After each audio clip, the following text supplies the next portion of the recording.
To Johannesburg now, where scholars from Brazil, Russia, India, China and South Africa have met for the 10th BRICS Academic Forum.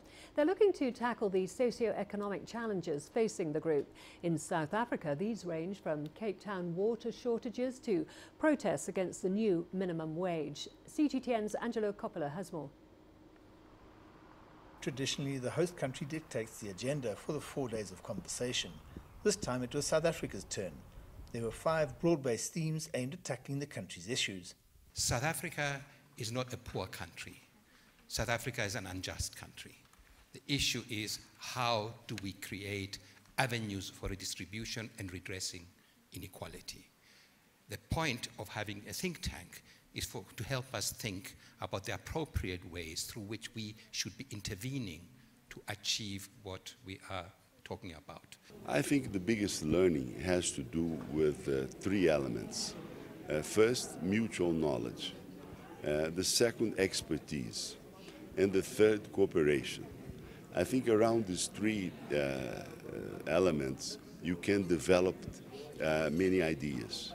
Ideas that can have an impact on your policies and can have an impact in the life of millions of people.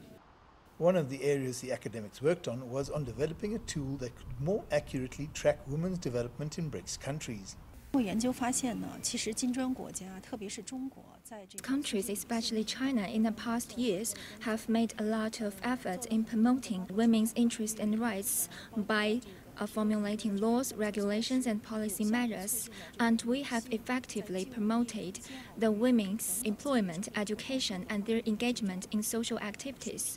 But we found that there are many negative voices in the international public opinion concerning our efforts. So we reflected on the reasons for these negative opinions, and we found that the indicator system on women's development was established and led by the Western countries and failed to truly and authentically reflected the reality in our countries.